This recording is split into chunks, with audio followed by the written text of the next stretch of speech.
Listen up! I want to talk to you about headphones and what style is best. What's better, this or this? So what do you think about when you're on a long trail, and what do you do to pass the time? Well, a lot of people, of course, really value that moment of peace and quiet. It's very unusual, and it's nice to have some solitude and let your thoughts just take them wherever they want to go. Bad decisions you've made in the past, good decisions you've made in the past, why Kylie Minogue never returns your phone calls, that kind of thing. So what do you do to add that extra interest and entertainment whilst you're walking in familiar areas so it doesn't get too tedious or boring? I tend to listen to podcasts, so that's led me to think, what is the best type of headphone to use? Are more expensive Bluetooth connected ones better, or is a fairly cheap wired one just as good? These are just the usual white headphones that you get to plug into an iPhone, and they come in at a very good value, Amazon, eBay, usual kind of thing. Because they're quite cheap, I'm happy to snip off the lead that goes off to my left ear. I'm leaving the right ear connection because that's the one with this on off and volume control in it, which is quite easy to reach, quite handy, quite simple. There are new ones on the market now that are Bluetooth connected, that have their own battery life, that sit on your ear, and that's what I'm going to be checking out today. Let's talk a bit about these SoundPEATS. They come in a very nifty looking hard case, and this is where they get charged. You plug the USB into that socket at the back and they charge when they're in the case, and it's really tough, so it protects them quite nicely with a little loop to clip on to your rucksack or something with a carabiner. And they're inside there. Now I thought, well, that's the headphone that goes on the right, that's the left.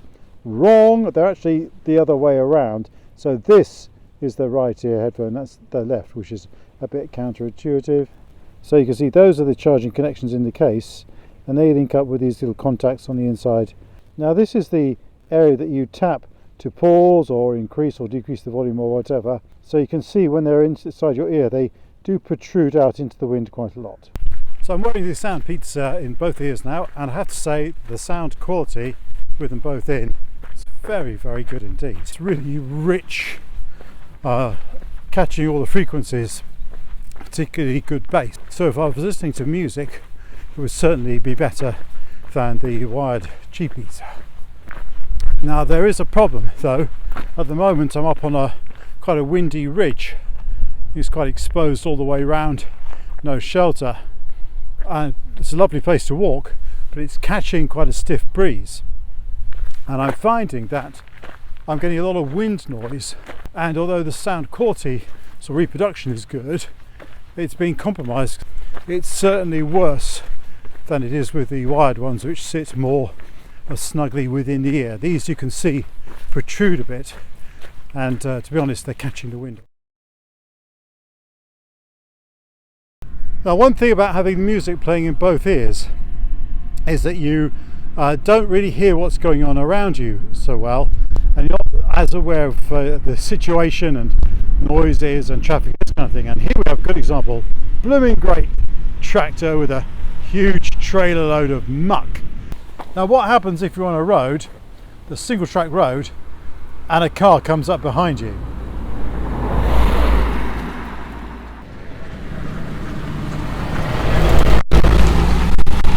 So would I have heard that lorry approaching if I'd had music playing in both ears? No, I wouldn't. I've had a heart attack as it drove past. So I tend to only have one earpiece in place, just so that, as well as being entertained and this kind of thing, I've still got some awareness of what's going on around me. These SoundPEATS have their own battery, and they're connected to the phone with Bluetooth, so they're not really draining the phone battery, and that's brilliant because I can get a whole walk done, and I'm only down to 60% on the phone, and I've never yet run out of battery on the SoundPEATS. They've kept going. I've been really trying to find the limit of the battery life, but in the end I just had to give up because I've never got there yet. So really, really good battery life, and so it's much less hassle. You don't have to worry about the life of them. It's good news. Looks like we might be getting a few rain showers coming up, and the sun's quite low in the sky as well, so I've chosen to put on my usual natty cap, and the SoundPEATS also work nicely with the cap, no interference at all. I have found that the problem happens when I start to want to change headgear. So when it gets a bit colder, I'm a poor sensitive creature and my ears feel very cold when they're exposed to the wind. So I like to wear a beanie quite a lot when I'm out and about, because a beanie